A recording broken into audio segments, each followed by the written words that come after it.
Magandang araw mga people. Yan po. Ako po ay magluluto. Yan habang po ako ay naghihiwa ng mga pangsahog. Mag-shoutout po tayo. Shoutout po sa Team Iklok, sa Fantabulous Farm, sa Kamosang Society, sa Team Bakbakan, at Team Promote po. Sa Plant Lovers po. Shout out sa mga friends na hindi ko ma-shout out isa-isa. Yan, shout out po sa lahat ng mga friend ko.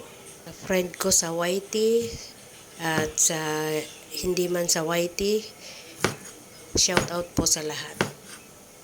At sa TPL po pala na nangunguna si Master Ryan Sinta. Then mag-isa po tayo ng bawang.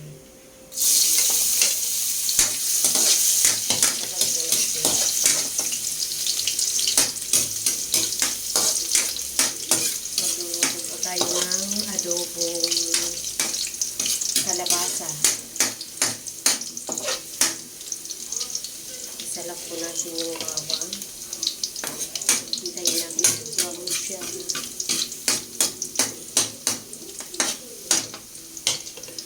Ito na yung aking paminta ba? Ay.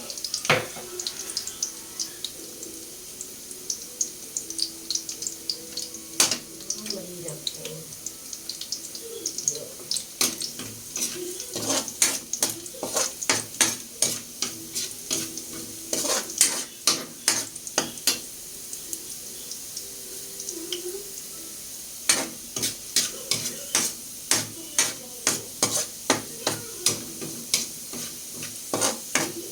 Ayan, lagay natin yung sibuyas. Ay, naku, ano na po.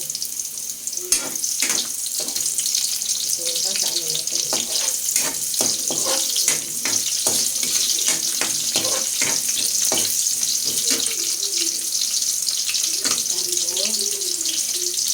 Yung taba. Yung pangsahog natin.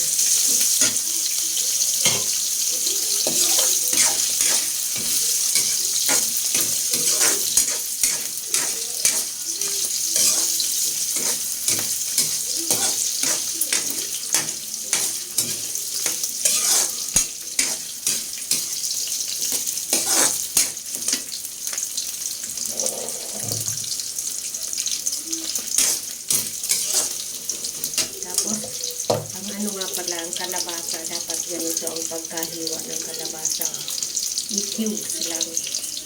Yan, ilagay na natin ang kalabasa. Ito marami yan.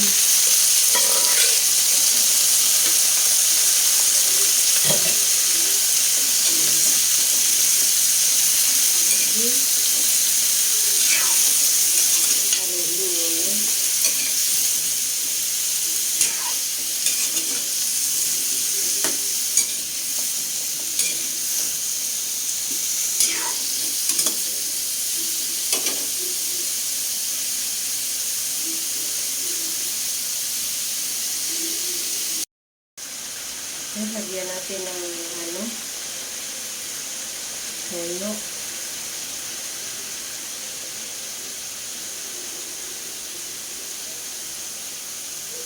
Kunti lang. Haluin ulit.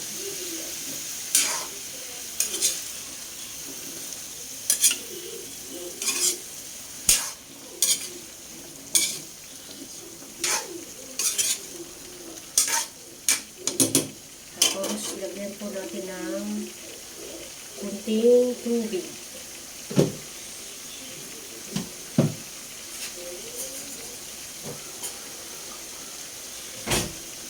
Lagyan po natin ng tubig para lumambot yung kalabasa.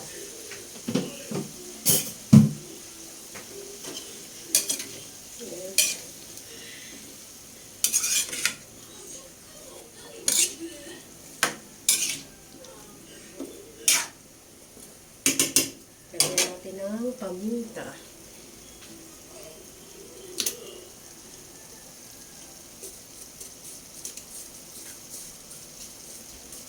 Ayan.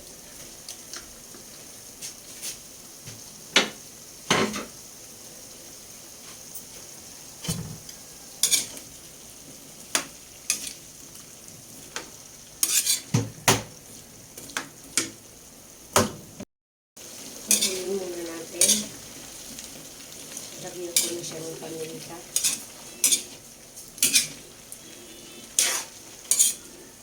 Tapos takpan natin para madali siyang maluto.